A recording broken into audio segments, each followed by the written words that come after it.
Apakah sholatnya diterima Pak Ustadz? Sholatnya masih bolong-bolong.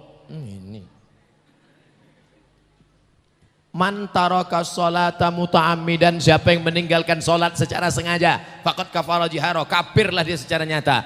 Kalau atasanmu nelpon bukan main, iya Pak, sebentar Pak, iya Pak, sebentar Pak, iya Pak, sebentar Pak, iya Pak, sebentar Pak, iya Pak, sebentar Pak. Tapi kalau Allah yang memanggil, hayya 'alas shalah, kau aja duluan lah. Saya sebagai pimpinan tidak peduli kepada atasan, tidak peduli kepada siapapun. Kalau sudah azan berkumandang, saya harus sholat berjamaah. Kapolda Sulawesi Selatan. Bangga kita, berseragam mereka. Bapak-bapak polisi, bapak-bapak tentara, kok tak perlu ceramah. Polisi tentara tak perlu ceramah. Cukup dengan seragamnya datang sholat berjamaah. Allahu Akbar. Apa kata ibu-ibu dari atas? Nak, tengok. Tentara sholat, polisi sholat, bapak kau tak sholat.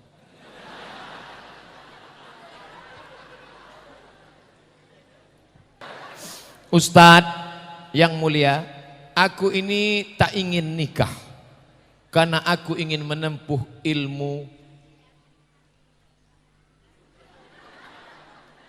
Pokoknya dia tak mau nikah. Orang yang tidak mau nikah itu perlu kita periksa. Sedangkan yang sudah nikah ini aja mau nikah lagi. Kenapa dia tak mau nikah? Apa masalah dia?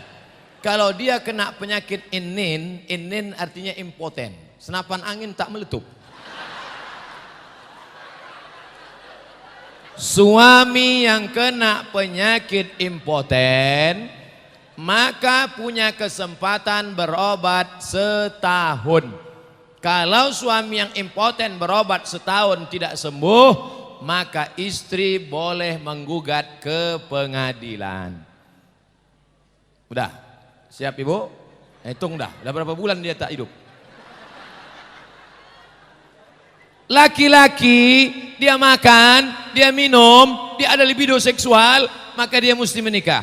Faman raghiba an sunnati, siapa yang tidak ikut sunnahku, maka dia bukan umatku. Tapi Imam Nawawi enggak nikah Pak Ustadz. Imam Nawawi hidupnya tahun 676. Kita sekarang 1440. Zaman Imam Nawawi perempuan itu yang nampak cuma biji matanya. Yang lain tertutup. Zaman kita sekarang matanya tertutup, yang lain terbuka.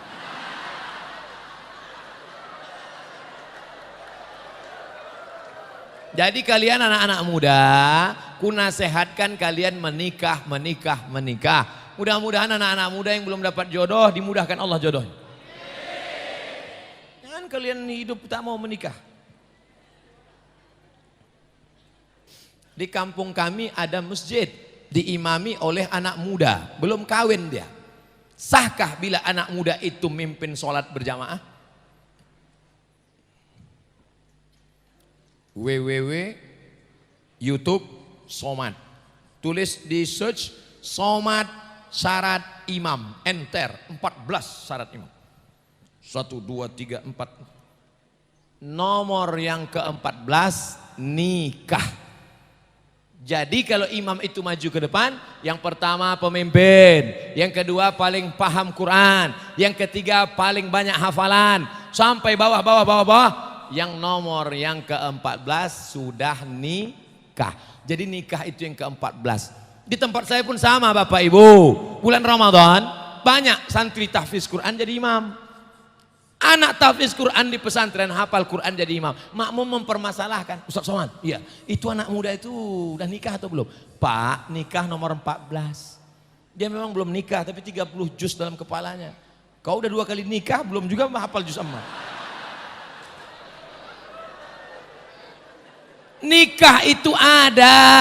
Masalah nikah tak nikah bukan tak ada dalam syarat imam, tapi nomor 14. Maka nanti kalau ada imam muda, kalau anda anak muda jadi imam hafal Quran, jangan kau permasalahkan, kau datangi dia. Kau anak muda, iya. Kau belum nikah? Belum. Datang ke rumah, mau kunikahkan kau dengan anak gadisku. Begitu, jangan dipermasalahkan dia. Insya Allah dia akan menjadi menantumu dari rahim yang suci anak gadismu, dari anak lajang yang hafal Quran. Akan lahirlah generasi-generasi Muhammad sallallahu alaihi. Semoga Ustadz Abdul Somad dalam lindungan Allah, amin. Doa orang nunukan inilah yang membuat saya selamat sampai sekarang. Begitu tadi masuk ke dalam speedboat, dikasih saya pelampung, berarti ini akan tenggelam.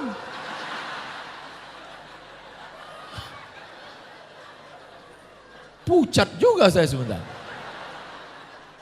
Selama ini kan itu digantung aja di atas, kadang di bawah. Tadi disuruh pakai, saya akan pasang. Saya pun pasang, dalam hati saya gawat sekali ini. Kenapa saya selamat? Orang nunukan sudah berbulan-bulan berdoa, sampaikan Abdul Somad ke nunukan ya Allah. Setelah sampai, terserahlah ya Allah. Asal udah sampai dia kemari, baliknya udah terserah. Janganlah gitu, doakanlah saya sampai ke rumah.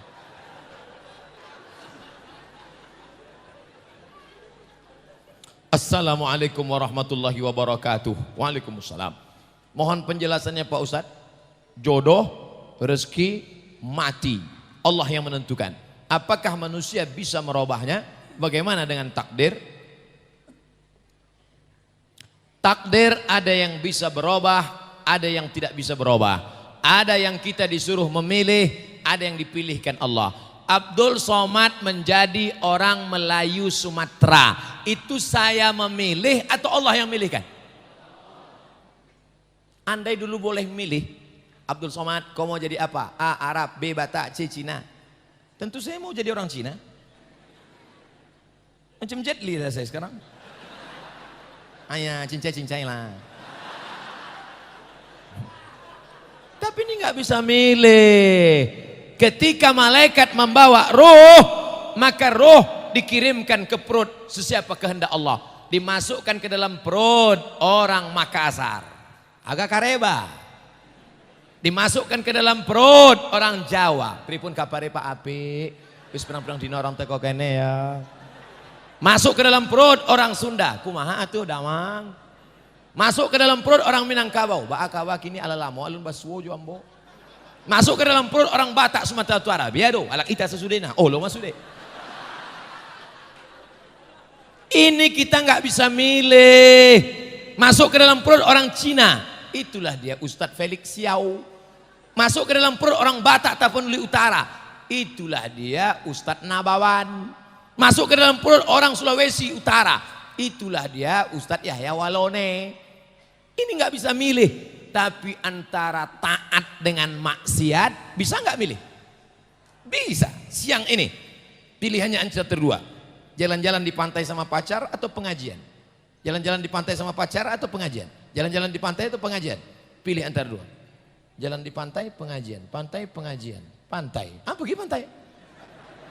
Yang satu lagi dilanjutkannya. Pengajian, pantai. Pengajian, pantai. Pengajian. Ikut pengajian. Milih. Maka saat ini ada memilih, ada tidak. Jodoh. Memilih atau terpaksa? Milih. Dulu bapak calonnya kan banyak. Ada Fatimah, ada Aisyah, ada Khadijah. Kenapa itu yang kau pilih? Itu yang ditangkap Ansip kemarin Pak Ustaz. Kalian yang punya calon dua, kalian istikharah. Ustadz Somad, saya sudah istikharah. Yang mana jodoh saya Pak Ustadz? Pilihlah antara dua. Gimana caranya Pak Ustadz? Istikharah. Habis istikharah, pejamkan mata, nampak dia. Mana nampak? Dua-duanya nampak.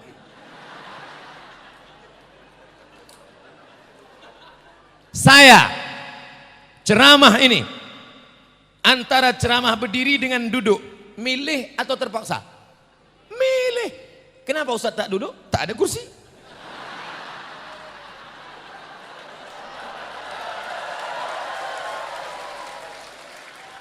Oh, Ustadz nyindir ya. Enggak.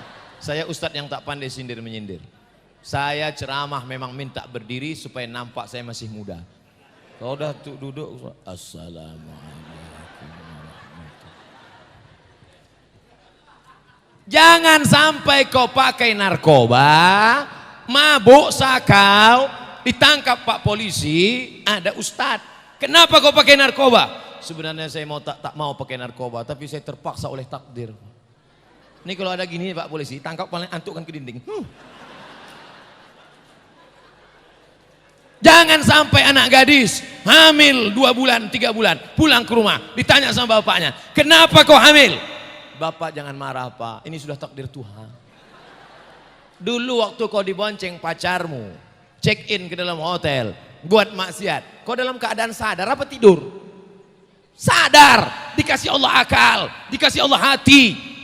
Wa nafsin wa ma sawaha, demi jiwa dan penciptaannya. Fa alhamaha fujuraha wa taqwaha. Ada jalan fujur, ada jalan takwa. Qad aflaha man zakkaha wa qad khaba man dassaha. Beruntung orang yang mensucikan hati dan jiwa. Bersalahlah orang yang buat dosa.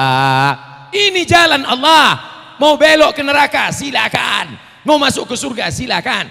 Faman syaa falyu'min, siapa yang mau silakan beriman. Waman syaa falyakfur, siapa yang mau silakan ingkar.